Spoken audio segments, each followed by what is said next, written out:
Muy buenas tardes a todos. Ahora sí que hay riesgo de que se me vengan abajo. Porque, claro, Alfredo nos ha amenazado, pero al final ha hecho una presentación espléndida. Alfredo, enhorabuena, entretenida y bonita. Yo, sin embargo, voy a optar por una vía un poco más alemana, porque yo he venido aquí con un objetivo, y es darles el marco teórico del rol directivo en el momento que está viviendo la educación hoy. Y tengo una obsesión, y es solo que lo que me gustaría sería conseguir que fuesen capaces de recordar 7 cosas solo. Un esquema muy fácil. Yo voy a tratar de dar todo el componente teórico del rol directivo hoy. Voy a hacer una sesión de marco teórico basándome en muchos estudios que hay en torno a la figura del rol directivo. Estaba recordando ahora que hace unos meses, hablando con los organizadores de este congreso, me decían, hace poco hablaba también con Óscar, que le estoy viendo ahí, y me decían, oye, ¿a quién podemos llevar para este tema? Solo hay una respuesta hoy por hoy, hablando de cultura, de cambio educativo, de liderazgo, de función directiva, de gestión de equipos. En mi opinión hay una persona, especialmente la voz más valiosa ahora mismo en el mundo, que es Michael Fullan. No tienen ustedes a Michael Fullan, tienen a Miguelito Barrero, lo siento, pero dense por satisfechos. Michael Fullan tiene una agenda bastante complicada, en este momento es asesor de no sé cuántos gobiernos de medio mundo en procesos de reforma del sistema educativo. De todas maneras, lo van a ver a lo largo de la presentación, su nombre, quédense con él. Tiene 5 o 6 libros absolutamente fundamentales para entender el contexto del reto educativo de hoy. Bueno, sin habernos puesto de acuerdo, aunque nos conocemos desde hace ya unos años Alfredo y yo, pero sin embargo vamos a coincidir en bastantes de las ideas que Alfredo ha querido dejar en su presentación y que yo creo que lo ha hecho. Insisto, vamos a cambiar en el estilo, el suyo es mucho más moderno y llamativo. Pero, bueno, hay que aguantar de todo en la vida, es así. O sea, estamos en momentos de mestizaje didáctico y hay sesiones brillantes y otras como más magistrales.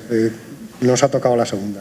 Bueno, yo normalmente acabo con este comentario las sesiones o las charlas que doy, y sin embargo esta vez quiero empezar por enlazar con una de las últimas frases de Alfredo, y es el foro que está aquí hoy, que es un foro con responsabilidades directivas en las instituciones escolares, que no es algo tampoco tan habitual en el mundo de la educación.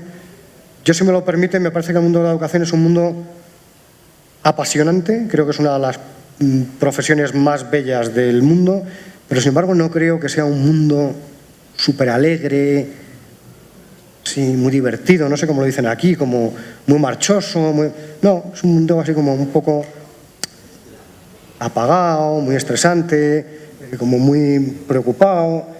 Y sin embargo, a mí me gustaría que hoy tengan la sensación de que el momento educativo que estamos viviendo no es único, pero es maravilloso, porque estamos delante de un reto que tenemos la suerte de poder vivir y compartir, y un reto en torno al cual poder participar, y el día que nos jubilemos, unos más tarde, unos más pronto, es al revés, eso espero, otros más tarde, que podamos recordar que participamos en esa aventura. Estamos frente a un momento de cambio, de modelo, de paradigma, de sintagma educativo, y es un modelo realmente apasionante. Y dentro de ese modelo, la segunda sensación que a mí me gustaría transmitirles, además de qué bien que tengo la oportunidad de poder disfrutarlo y de participar en él, es la sensación de protagonismo, que es un poco el contenido de la ponencia de hoy. Yo voy al final de la ponencia, es decir, estropeo toda la trama y les digo el final. El rol directivo en la transformación del sistema educativo, que es el título de la ponencia, es el rol, lo que les toca a ustedes hoy es, primero, disfrutar de un momento educativo único, y segundo, ser los protagonistas. Les ha tocado.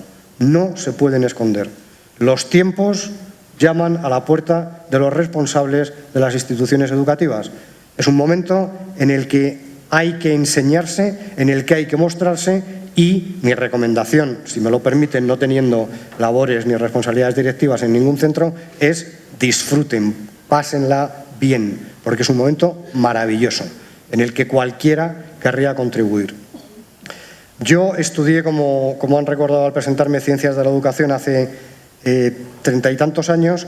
Yo no recuerdo un momento educativo en el que, por ejemplo, en los noticieros de mi país se abra con noticias relacionadas con profesores.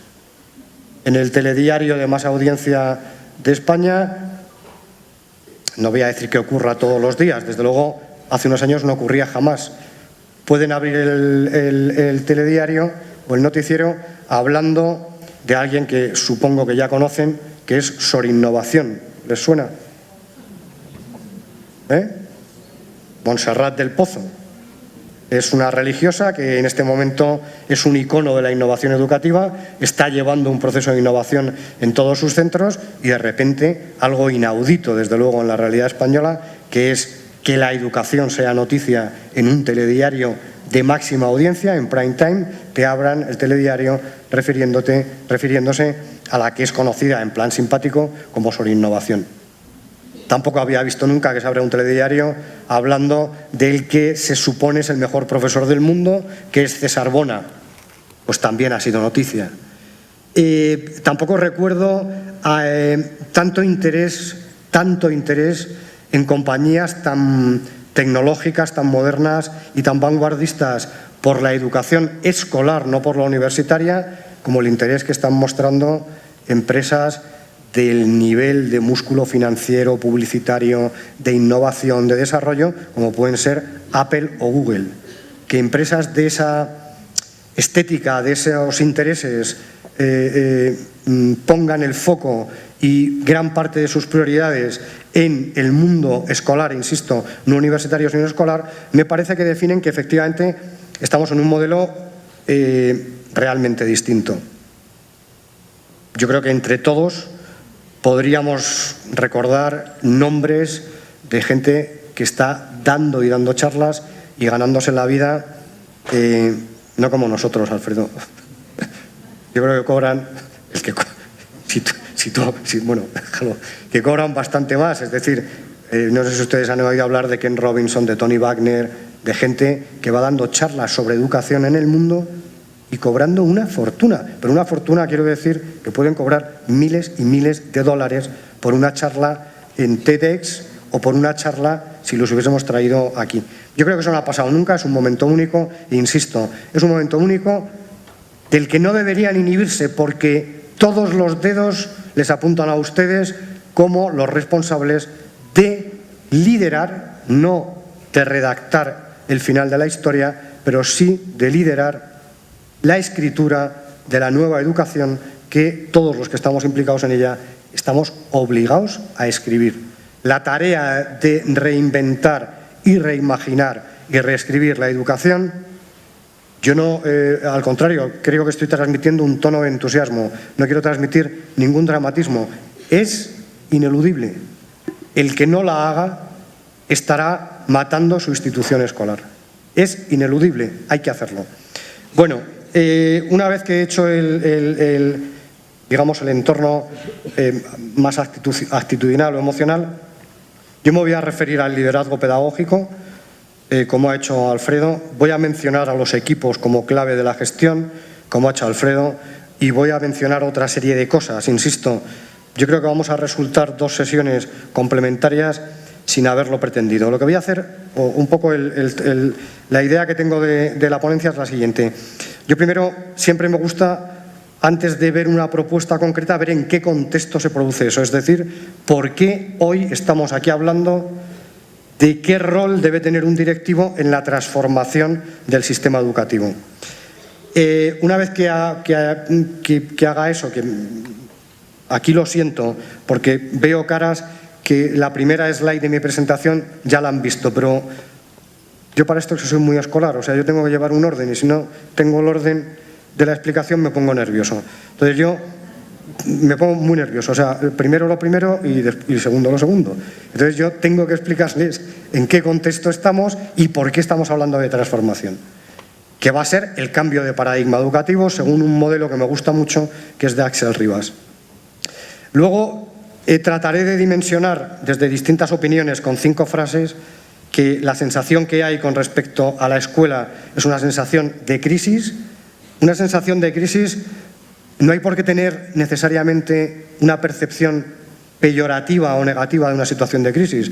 De una situación de crisis puede salir lo mejor de nosotros mismos. O sea, no hay que ver el concepto crisis como un concepto paralizante, sino al contrario, puede ser un concepto movilizador y puede ser un concepto, insisto, del que salga lo mejor de nosotros mismos. Y de ahí lo que trataré de hacer es indicar la manera de lograr la transformación, ver dónde está el protagonismo de ese cambio y tratar de definir el campo semántico de esa transformación o el vocabulario, que son sencillamente 3 palabras, ¿de acuerdo? Y luego trataré de dar ese marco teórico sirviéndome de gente como Michael Fullan o como Vivian Robinson, el marco teórico de por qué defienden un tipo de liderazgo para las instituciones de hoy, ¿de acuerdo? Porque tenemos el reto de cambiar, démosle el nombre que quieran, matriz, modelo, el más rimbombante es como paradigma. Nosotros tenemos que cambiar un paradigma escolar que nos ha venido funcionando durante decenios, y es el sistema escolar que se implanta con la revolución industrial y el sistema escolar que se implanta con los proyectos país. Es decir, cuando se van construyendo las naciones en el siglo XIX, inmediatamente después surge la necesidad de esas naciones de tener unos sistemas educativos que formen a sus ciudadanos de una manera más o menos igual y que sean la base de esa nación. Ese modelo, que es lo que indico en un momento, porque yo aquí tengo un problema de lateralidad manifiesto. O sea, aquello es la derecha, vale. Ustedes estarán viendo en la derecha superior un círculo verde que pone lo que desde el punto de vista... izquierda. ¿Lo veis? Tengo un problema de lateralidad. Está confirmado. Si alguno conoce algún gabinete de dislexia, que me lo diga. Bueno, que son las razones que están moviendo a que ese paradigma, el industrial, que no hay que ser exagerados, es un paradigma que ha funcionado con evoluciones. No es que haya funcionado igual que en el siglo XIX, se le han ido incorporando cambios y evoluciones, pero digamos que su chasis, su arquitectura básica es la misma. Entonces, ese modelo ha ocurrido 2 cosas, y es el impacto de la globalización y de las nuevas tecnologías. La globalización y las nuevas tecnologías, ahora lo veremos en esa definición de crisis, yo no las voy a negociar con ustedes. Es decir, la globalización y el impacto de las nuevas tecnologías son innegables. Nos han cambiado en todo. Pensamos distinto, nos informamos distinto, nos entretenemos distinto, hacemos transacciones económicas de forma distinta, hacemos empresa y negocio de forma distinta. Todo es distinto por la globalización y las nuevas tecnologías. Y esos seres que llegan a nuestro colegio todas las mañanas son manifiestamente distintos que lo que nos llegaban, por ejemplo, en 1960, cuando yo empezaría a ir a la escuela en 1965, cuando yo empecé a ir a la escuela. Claramente distintos, ¿de acuerdo? Y además hay un tema, y es el efecto PISA. Y es que desde hace aproximadamente no lo recuerdo, yo creo que 2 décadas ya, sí, principios del 2000, se instala una tendencia en el mundo educativo que es medir los resultados de los sistemas educativos. Y es cuando empiezan los rankings y cuando nos sacan a todos los colores diciendo qué mal lo hacéis todo, comparaos, también lo decía Alfredo, comparaos con Finlandia, no sois nadie, además de no ser rubios, guapos, tener los ojos azules, es que además enseñáis mal y no conseguís buenos resultados. Ni siquiera os podemos comparar con los asiáticos, que enseñan matemáticas como nadie. Entonces es cuando empieza a poner en evidencia qué le pasa a los sistemas educativos y, con las excepciones del éxito de Escandinavia, alguna zona de Nueva Zelanda, Australia y algunas zonas de Asia, el resto se considera que es un sistema que ya no da más de sí. ¿De acuerdo? Luego veremos que casualmente algunos de esos lugares donde ha habido tanto éxito ya se había hecho alguna transformación más orientada al liderazgo y al tipo y a la cultura que a la política curricular, por ejemplo. Y entonces lo que se pone en marcha para cambiar ese sistema es la innovación. La innovación tal cual es. Innovar es buscar nuevas fórmulas que nos ofrezcan mejores soluciones. ¿De acuerdo? Y en esa innovación hemos recorrido un camino. Es el camino donde ha habido una especie de fuegos artificiales en torno a la tecnología. Los últimos 10 o 12 años nos han dado un mensaje de si queréis cambiar la escuela, la única vía de cambiarla es la tecnología, y eso ha demostrado que tampoco era cierto. Insisto, no hace falta que vayamos al péndulo. La tecnología para la educación es súper útil. Lo que no podemos es cambiar la educación por el simple hecho de que haya que introducir iPads en las clases. Eso no es motivo para cambiar el paradigma de la educación. Tendremos que tener un modelo de escuela y luego ver qué papel juega la pedagogía. Y yo creo que en los últimos 5 años lo que se ha producido es un debate y una reflexión en términos puramente educativos. Hemos pasado de los tiempos de los fuegos artificiales de la tecnología a los tiempos de la reflexión pedagógica, que es donde creo que estamos ahora. Y lo que estamos buscando es una nueva matriz, que es la matriz de la escuela del siglo XXI o la escuela de la sociedad digital. Y nos tenemos que replantear pues, las clásicas áreas que están ahí indicadas en medio del cuadro de color de fondo rojo. Y es qué aprender de una escuela industrial básicamente centrada en trasvasar, en entregar como en un banco conocimiento a los demás, un conocimiento ya hecho, a una escuela que lo que tiene que entregar son capacidades, competencias y la capacidad de construir el conocimiento, no de darlo entregado. De unas pedagogías en la matriz industrial muy expositivas de clase magistral, pues tenemos que pasar a unas pedagogías mucho más activas, donde el alumno sea el protagonista del proceso educativo y donde va a haber muchísimo mestizaje metodológico.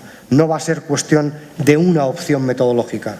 Vamos a estar utilizando la Flip Education, dependiendo de lo que queramos educar, la clase magistral, o vamos a estar educando la enseñanza basada en proyectos. Depende el contenido, la materia, la edad o la intención que queramos darle. Evidentemente no podemos seguir evaluando por exámenes o test convencionales, tenemos que aprender a evaluar procesos, competencias, y hay tendencias como es toda la evaluación por e-portfolio y por evidencias que están muy de moda, y el modelo va a ser un modelo donde para mí hay una clave de modelo y cultura organizativa que, hombre, en un encuentro de enseñanza privada se puede hablar con más lógica, pero que yo quiero que recuerden, y es la posibilidad de cambio está muy directamente relacionada con las culturas que permiten la flexibilidad y la autonomía. Hay que empoderar a los centros de autonomía para la toma de decisiones y de flexibilidad frente a un modelo industrial que viene, por decirlo de alguna manera, preconcebido y donde todo nos viene encajonado y con pocas opiniones que dar sobre ello. Bueno, en ese contexto está la situación de crisis. Todos ustedes han oído hablar de un, no sé cómo llamarle, filósofo, pensador, intelectual, como Manuel Castells, que fue el primero que dijo que no estábamos en una época de cambios, sino que estábamos en un cambio de época. Y yo creo que la dimensión de los cambios sí nos dice que no sé si estamos en algo parecido a la revolución industrial o todavía mayor que lo que aquello debió suponer. Pero yo insisto, si no queremos hacer el cambio, no neguemos, porque esto es una obviedad, y es una obviedad que nos rodea fuera de las escuelas, nuestras vidas, las de nuestros hijos, las de nuestros nietos, las de nuestras parejas, las de nuestros amigos, son otras por el impacto de la tecnología. En todo, en las relaciones, en el trabajo, en todo. ¿Se ve algo? ¿En la pantalla se ve? Bueno, Fernández Enguita es un intelectual de la educación, un estudioso, un investigador de la educación, un sociólogo español, no sé si le conocen, y lo que apunta Fernández Enguita, esta cita la he puesto por dos cosas. Básicamente porque lo que dice es que la escuela está viviendo una crisis como institución, es decir, está en cuestión para qué está la escuela, y me interesa mucho los dos comentarios que hace finales, y es una transformación radical de su público, es decir, los estudiantes que está recibiendo la escuela son radicalmente distintos. Me da igual, porque como les vamos a llamar de una manera y en un mes les van a llamar de otra, me da igual llamarles millennials, generación Z, llamémosle como queramos. Son una generación manifiestamente distinta. Y por otro lado dice que hay un anquilosamiento, no sé si es anquilosamiento, de parte de su principal agente, que es el profesorado. Yo no me atrevería a decir anquilosamiento. Yo creo que el profesorado está sufriendo una presión muy grande por el cambio, con muy poco acompañamiento de reconocimiento social. Entonces, se está produciendo una situación paralizante y es: tengo por delante un reto muy grande y no me siento reconocido en mi labor por nadie. Al contrario, me siento vapuleado, criticado, presionado. Entonces, es una situación bloqueante porque no hay salida. Lo que sabía hacer no se necesita que lo haga y encima no me siento acompañado en mi labor diaria. Bueno, es una situación crítica, insisto, porque es mejor aceptar que hay una crisis para tomar decisiones de cambio, pero una crisis no tiene por qué ser negativa. Juan Ignacio Pozo, en un libro que les recomiendo, se llama Aprender en tiempos revueltos, no es de la editorial Santillana, o sea que no estoy haciendo promo, pero es un libro interesantísimo. Dice, lo que trata de decir con esa frase es que la velocidad entre la sociedad y la escuela se ha desacompasado. La sociedad va a una velocidad vertiginosa y la escuela sigue a un ritmo moderado, sigue a un ritmo lento. Esto ni es bueno ni malo. Los que trabajan como ustedes en la escuela saben por qué la escuela cambia de manera tan difícil, porque es tan lenta en los cambios. Pero no es cierto que la escuela no cambie. La escuela en la que yo estudié no tiene nada que ver con la escuela de hoy. El paradigma es el mismo. Las prácticas de la escuela de los años 60 a la escuela de 2017 no tiene nada que ver. La escuela sí evoluciona y sí cambia. Es que además se está produciendo una gran brecha entre lo que necesita la sociedad y, digamos, el producto que está entregando la escuela.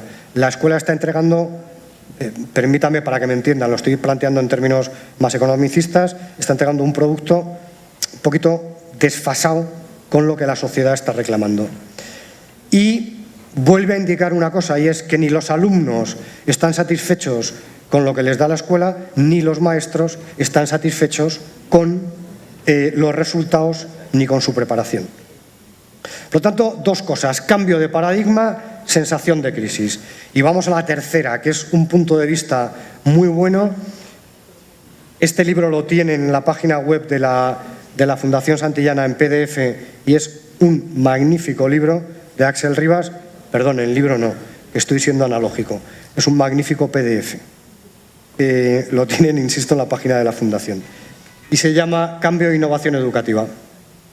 Axel Rivas lo que dice es que para transformar la escuela lo que hay que poner es en marcha un proceso de innovación.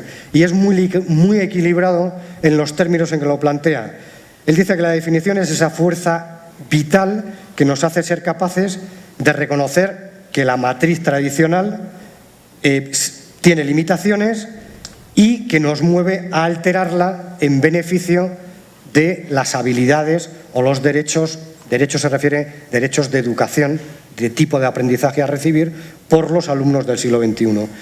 Y él, en ese sentido, plantea la innovación no diciendo hay que derrumbarlo todo, hay que partir de cero. Y lo que os propone es un ejercicio de síntesis equilibrado, de reflexión, de plantearnos Unas prácticas habrá que cambiarlas y otras no tienen por qué ser derruidas, porque eso simplemente está indicando a cambiar por cambiar, sin reflexión. En la escuela, él considera que lo que hay que hacer es un trabajo de síntesis. Cambios con cosas que se mantienen. Y da un punto de vista que a mí me parece muy equilibrado y muy sereno. Bien. Otro punto del contexto, y ya empezamos a utilizar los estudios de Michael Fullan. Michael Fullan ha dedicado a este tema, que yo sepa, al menos 6 libros completos de reflexión teórica. 3 de ellos forman además una trilogía. Y hay 2 grandes ideas. Si se fijan, lo primero que dice es el cambio que se necesita hoy. Y esto es importante.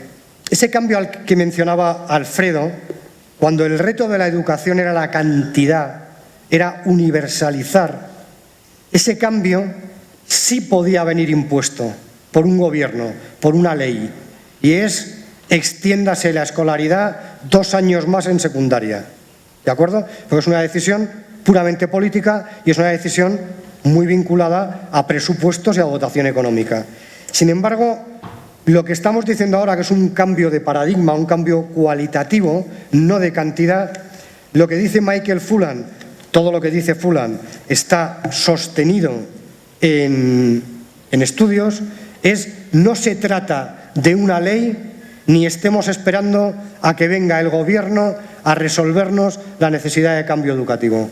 El cambio educativo es una decisión de los centros y de las instituciones, que también lo ha mencionado Alfredo. Y donde está el corazón del cambio es a nivel colegio, a nivel centro. Si no hay convencimiento, si no hay persuasión, si no hay fuerza desde el centro, no esperemos a que nos lo vengan a resolver de fuera o a que nos lo vengan a imponer. Estamos ante un cambio que requiere un proceso de reflexión intrínseco, vivido del centro para adentro y no caído desde arriba, presionando y demandando al centro la dirección en la que tiene que ir. Y fíjense lo que dice un investigador que ha hecho muchísimos trabajos con Fullan, que es Hargreaves. Dice que los países que mejores resultados están obteniendo en PISA, que es lo que decía antes, es aquellos menos normativos con respecto a las prácticas docentes o al currículum. Finlandia es uno de los sistemas educativos que más flexibilidad, más libertad, más autonomía y más capacidad de interpretación concede a los colegios. Y una de las claves del éxito de Finlandia tiene al menos 2. Una de las claves es la autonomía en la toma de decisiones educativas. Los centros educativos están empoderados. Pueden hacer, no, esto no es así, pueden hacer pedagógicamente casi lo que quieran, siendo las indicaciones mínimas. La otra clave, también saldrá más adelante, del sistema finlandés, además de los temas culturales, es la calidad y la competencia del profesorado. ¿De acuerdo? En Finlandia accede a la carrera docente los mejores titulados universitarios en cualquier carrera. Y la fórmula de entrada en el magisterio es muy exigente. Por lo tanto, tiene prestigio social ser docente, además de que va acompañado de un interesante salario. ¿De acuerdo? Por lo tanto, hay 2 ideas. No esperemos que nos digan lo que tenemos que hacer, es un cambio intrínseco, y el latido del cambio, la generación del cambio, está en el perímetro de nuestros colegios. No hay cambio sin implicación del claustro docente y no hay cambio, y lo decía antes Alfredo, sin un proyecto de colaboración. Y la última mención que voy a hacer al contexto es lo que decía el campo semántico, el vocabulario de la transformación educativa hoy está en estas 3 palabras. No nos liemos, porque nos podemos liar. Y uno puede decir, a mí me ha encantado la definición, ya se la había oído, de éxito que ha dado Alfredo. Éxito escolar es que los alumnos aprendan. No pongamos un concepto restrictivo de aprendizaje. que aprendan valores, que aprendan competencias, que aprendan conocimientos, que aprendan habilidades. Pero no le den vueltas. Una escuela está para que los alumnos aprendan. Ahora hay corrientes, incluso están tomando otra vez en esta confusión de la innovación, que hay algún notable pedagogo español que le está llamando a esto el bosque pedagógico, porque dice que hay tantos árboles de corrientes, de cambio, etcétera, que no se deja ver el sentido del cambio. Incluso se están recuperando conceptos de escuela muy antiguos, como el de Summerhill, que lo que pretendían no era tanto que los alumnos aprendiesen, sino que fuesen felices. Bueno, yo creo que esas ideas están superadas. Es decir, un alumno puede aprender valores, igual que conocimientos en matemáticas, pero no nos despistemos. Los padres llevan a sus hijos a los colegios para que aprendan. Por lo tanto, el éxito será, cuanto más aprenda en un colegio, más éxito tendrá ese colegio. Idea medular primera. Segundo, en el estudio que han hecho estos tres investigadores, Bolívar, López Ñáñez y Murillo, dicen que todos los estudios están volviendo que la transformación se produce desde el impulso directivo. Es decir, están dando un papel importantísimo, pero aquí está la diferencia con respecto a lo que se pedía antes. No tanto desde el punto de vista burocrático u organizativo. Yo antes les decían, si ustedes son rectores o directores, todos los dedos les están apuntando, son tiempos de su protagonismo. Pero ahora les aviso la idea que se va a repetir a continuación reiteradas veces. Les señalan para liderar la pedagogía, más que la administración, que los fondos económicos, que el marketing o que la gestión de la matrícula de los centros. Les señala, les reclaman para que ustedes sean los protagonistas del cambio pedagógico en sus centros. ¿Eso quiere decir que hay que dejar de hacer administración? No. Quiere decir, así de fácil, les queremos escuchar, sobre todo hablando de pedagogía. Y ahora cada uno, que yo no soy quien para hacer eso, que se plantee cuánto tiempo lleva alejado de un aula o alejado de una reunión de claustro de profesores. Insisto, no seré yo ni quien lo juzgue ni quien lo diga, pero habría que hacerse esa reflexión. Y es una primera pregunta. ¿Tengo que recuperar cercanía con la pedagogía de mi centro? Y eso es volver a las aulas, volver a entrar en clase, volver a hablar mucho con los profesores, volver a discutir mucho de métodos, de evaluaciones y de programaciones didácticas.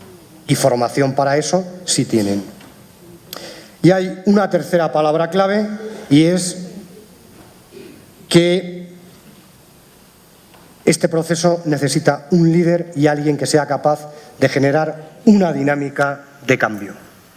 No se le va a conceder que sea la única voz del cambio. Lo que le está diciendo al directivo es: tu obligación es desencadenar, poner en marcha, impulsar. No, también va a salir más adelante, y también lo anunció Alfredo, no se está hablando de un liderazgo autoritario, se está hablando de un liderazgo distribuido y compartido, que es el estilo de liderazgo clave para conseguir el cambio. Entonces tenemos un campo semántico muy fácil. El éxito es aprender más, la clave en la transformación la tiene la dirección, y lo que se espera de la dirección es que lidere el cambio. No que gestione, que lidere. Bueno, esta investigación a mí me sorprendió, no la conocía, es la que está expresada en el círculo blanco. La OCDE, en un estudio que tiene, en el que ha participado también, lo pone en el lateral, Lakewood, una investigación del 2006, dice, no sé si a ustedes les parece sorprendente o no, bueno, como son rectores y directores de centro, no les parecerá sorprendente. Dice que el segundo factor de éxito escolar después de la práctica docente en las aulas es el liderazgo que se ejerce sobre ese centro educativo. Ese liderazgo, la tendencia que hay hoy, no los recuerdo hasta estos años en que en que todos estos investigadores han estado dando vueltas a modelos de liderazgo que, insisto, han estado dando vueltas encargados para poner en marcha procesos de reforma por gobiernos. Lo que pasa es que su conclusión ha sido: esto no es un tema de gobiernos, esto es un tema de colegios. Pero quiero decir que han estado investigando y trabajando codo con gran parte de los mejores sistemas educativos del mundo. Y dicen que hay una tendencia clarísima. Creo que antes de esto había como 6 estilos de liderazgo: el autoritario, el democrático, el no sé cuántos, 6. Hoy en día el estilo de liderazgo que todo el mundo considera que es luego vamos a ver que ya no se le llama estilo, le han cambiado el nombre, es el liderazgo centrado en el alumno, el liderazgo centrado en el aprendizaje del alumno.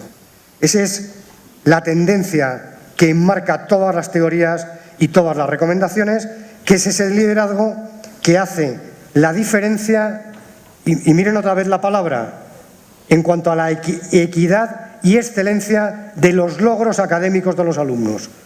Y vuelvo a insistir, académico en su sentido amplio. No tiene por qué ser ecuaciones de segundo grado y gramática. Logros académicos pueden ser habilidades, creatividad o pensamiento crítico. Pero están apuntando a eso, logros de los estudiantes. Y todo eso está basado en estudios, no es una teoría, está basado en estudio de casos, está basado en estudios cuantitativos y está basado en estudio de prácticas concretas en colegios concretos. Por ejemplo, se investigó toda la zona de Chicago, los colegios con mejor resultado académico, qué tipo de práctica de liderazgo tenían. Segundo factor en el éxito en el aprendizaje de sus alumnos son directamente ustedes. El estilo con el que ejercen el liderazgo, el segundo. Miren, este cuadro, que es bastante útil porque da un poco todas las variables que inciden en el círculo redondo rojo. Estos son las 1, 2, 3, 4 y 3, 7, las 8 variables que están incidiendo sobre el logro académico o el aprendizaje de los estudiantes. Las 4 primeras, el Estado, las políticas educativas, las políticas de distritos o otros ámbitos, es un estudio muy norteamericano, por tanto, la presencia del distrito escolar tiene mucho peso. De líderes y de otros influenciadores y de otros agentes, instituciones, OCDE, World Economic Forum, etcétera, presionan sobre el liderazgo, pero fíjense, a su vez, el liderazgo escolar, ¿qué 3 variables tan interesantes gestiona de forma directa? Gestiona las condiciones de la escuela, especialmente la cultura, el proyecto educativo de la escuela, básico. Gestiona los profesores, es decir, el talento humano que va a poner en marcha ese proyecto, y gestiona las condiciones para poner en marcha ese proyecto con ese talento, es decir, las aulas, las instalaciones, las horas de dedicación, las horas de formación, etcétera. 3 variables fundamentales del logro final, que es cuánto aprende el alumno, están en la mano del directivo de la institución. Las condiciones, el proyecto, el talento, los equipos y las condiciones en que las otras 2 variables se producen. Y como una variable, digamos, sobrevenida sobre el centro, está el background del estudiante, es decir, la familia y todas las variables de carácter socioeconómico. Bueno, vamos a repasar levemente, dado que hemos llegado a la idea de que lo que se está esperando del rol directivo es que lidere el proceso de transformación de la escuela. Vamos a hacer un repaso, hay 1000 teorías sobre qué significa ser un líder. Y he cogido la definición que me ha parecido la más fácil incluso de recordar, que es otra vez la de este investigador Leygood, que es tan importante como Michael Fullan. Y dice que son 2 cosas. Dice que ser líder es proveer una dirección, es decir, marcar un camino, marcar una ruta. Quiero llegar aquí.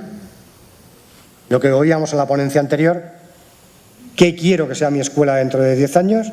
Es el que dice, esta es la ruta, esta es la dirección, marca la señal de tráfico, vamos hacia allá, y es el que ejerce influencia para que todas las voluntades de su centro vayan en esa dirección y en esa ruta. ¿Qué es el líder? Marcar la ruta y ejercer la influencia suficiente para que todo el mundo vaya hacia la misma ruta. Me parece que es una definición muy fácil. Luego, no sé cómo funciona, no sé si van a tener acceso a la presentación, etcétera. Ahí tienen otro tipo de comentarios, pero quedémonos solo primero en ese. Perdón, no sé si lo están viendo, a mí se me ha ido. ¿Me he ido 3 veces ya o cuántas? Vale, ahora lo veo. Esta slide, yo les he dicho antes, me gustaría que se vayan con 7 ideas. Pues aquí hay 3. Es la esencia de la esencia. Yo no quiero ponerme méritos. Miren, si yo pasase a páginas las investigaciones que me he leído para prepararme esta ponencia, les garantizo que tengo el escritorio así. Y todos los estudios apuntan a esto. El rol del directivo es ejercer liderazgo de 2 tipos. El llamado liderazgo instruccional, que les dejo que le cambien la palabra.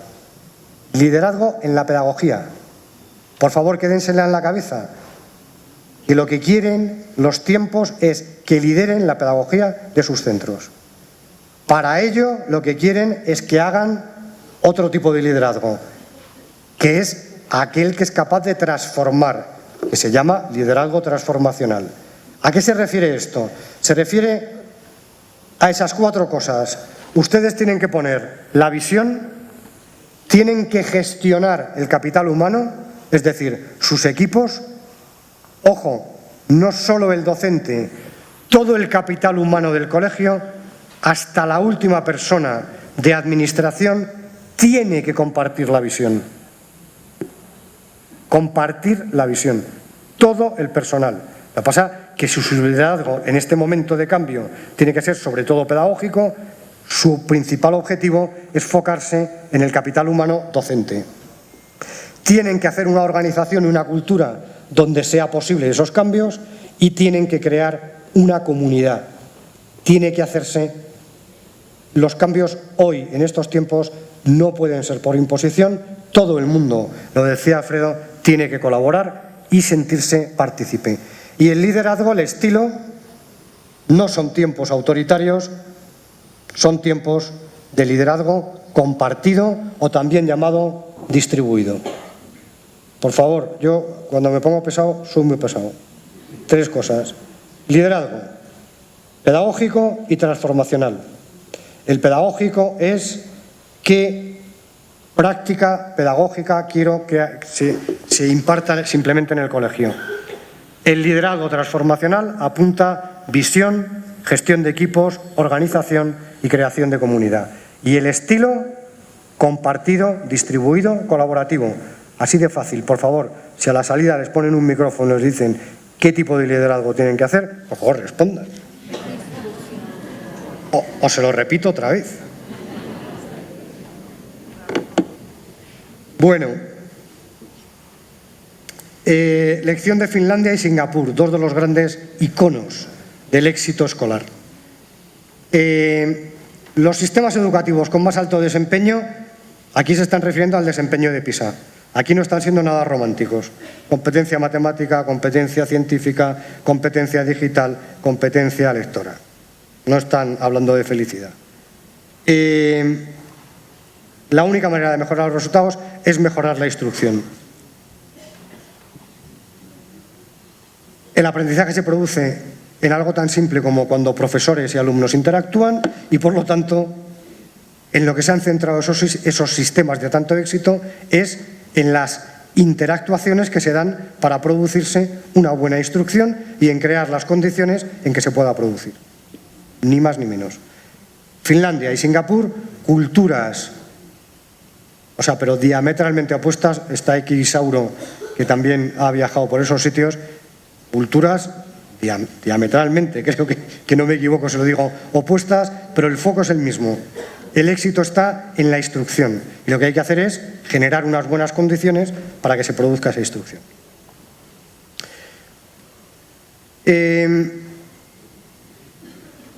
Liderazgo instruccional, o Alfredo le llamaba pedagógico. Ahí le falta una cosa, es más pedagogía y menos gestión. Eso es lo que les demanda el guión de esta película. Vamos a ver, lo que hay que hacer un líder es potenciar las condiciones que provocan un aprendizaje bueno y tratar de eliminar de la obra de teatro todas aquellas que no permiten que haya un buen aprendizaje.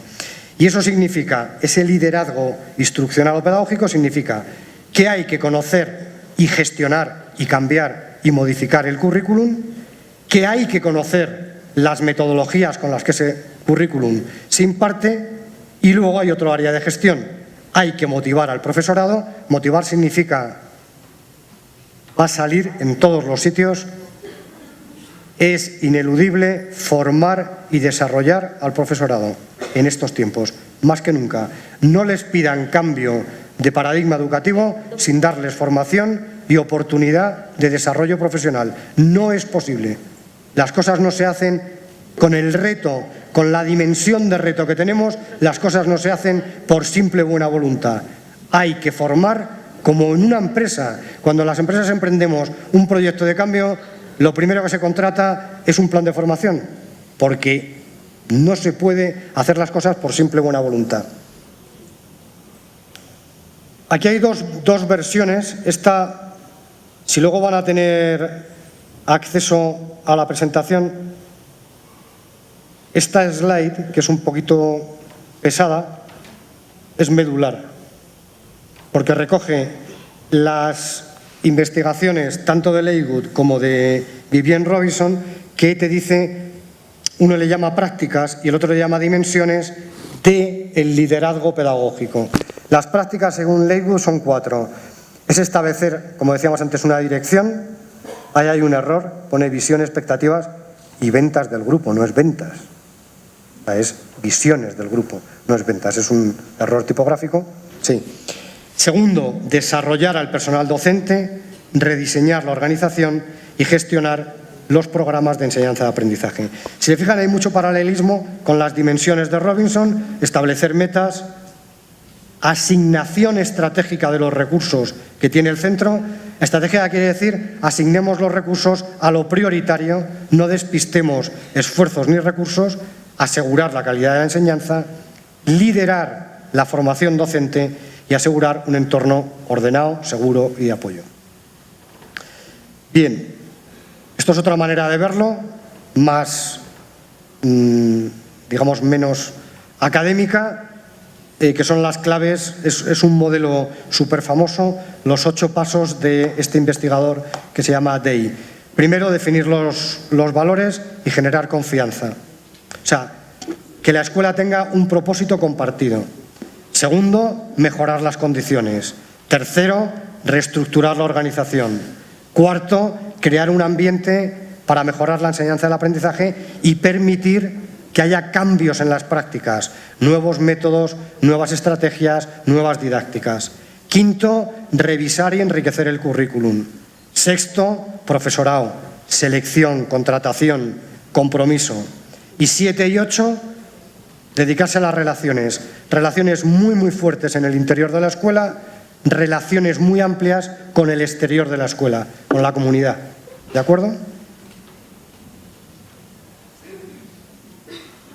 Bueno, aquí no voy a entrar, pero solamente quiero dejarles una indicación. Si lo que les está demandando los tiempos es un liderazgo en pedagogías, tengan claras 2 cosas. Hay un retrato prácticamente ya estándar de lo que se entiende por un ciudadano del siglo XXI y lo que tiene que ser capaz de dominar, que es este retrato de habilidades 21, saberes y valores. Eso es un poco el mapa en que se mueve toda la investigación y todo el debate. En habilidades se habla de inteligencia ejecutiva, de inteligencia emocional, de pensamiento crítico, de pensamiento creativo, de habilidades de comunicación, de habilidades de trabajo en equipo, de emprendeduría y de habilidades digitales. En saberes, código, programación, todos los saberes relacionados con las ciencias, formación financiera, y en valores 2 tipos de ciudadanía, la global y fundamental, la digital. ¿De acuerdo? Y para ese cambio de paradigma y conducir la escuela a las habilidades 21, este sería el mapa de las metodologías más en boga ahora mismo. Como ven ahí, están las metodologías basadas en proyectos, está la Flip Education, está el aprendizaje Maker. Bueno, esto sería objeto de una sesión. He puesto la foto de un señor que ustedes conocerán precisamente porque no todo se nutre de lo nuevo. La innovación se puede nutrir de lo antiguo. Ese señor es John Dewey, al que todos ustedes habrán estudiado en los manuales de historia de la pedagogía. Y ahora está más de moda de nunca por el principio de aprender haciendo. ¿De acuerdo? O sea, en la innovación también se rescata lo antiguo. Me han presionado con los tiempos. El transformacional, el lema es menos administración y más gestión del talento. Tienen dos cosas que hacer. Una, lo decía Alfredo antes, tener un sueño. La famosa frase de Martin Luther King, I had a dream. Tienen que tener un sueño de qué escuela tienen y ser capaces de transmitirla.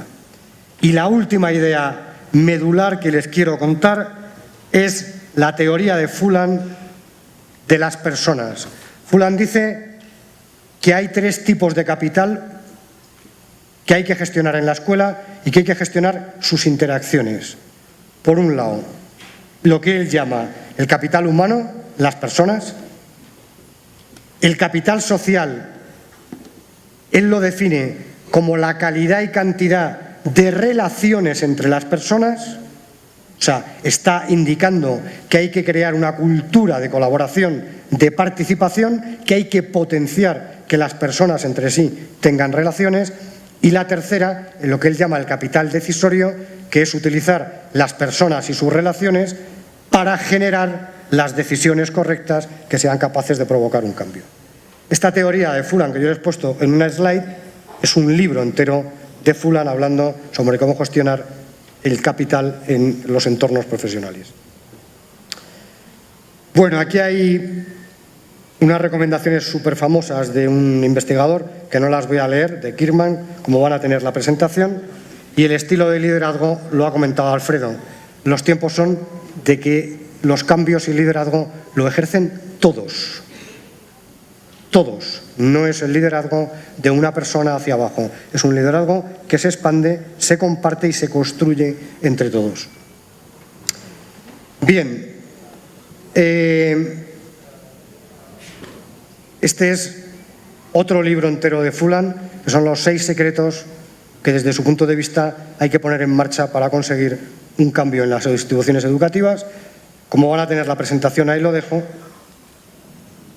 Y me voy al final. Esta observación de Phelan me encanta.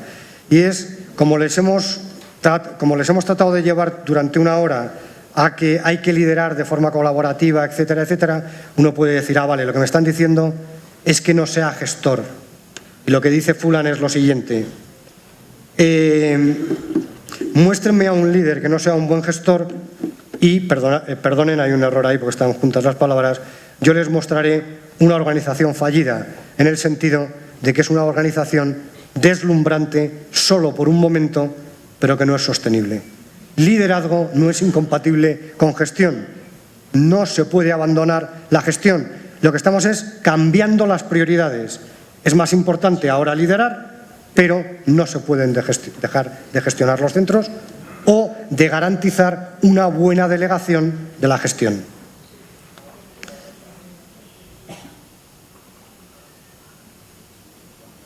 Y yo les he dicho que quería que se supiesen 7 cosas, eran 8. Todos los estudios de Phelan, todas las investigaciones que les he mencionado, todo se resume en lo que sería la doctrina de la ponencia, que es el rol directivo en tiempos de transformación. 1.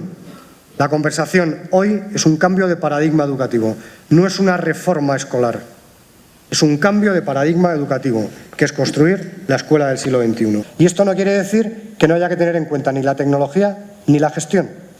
Hay que ponerlas al servicio de la pedagogía.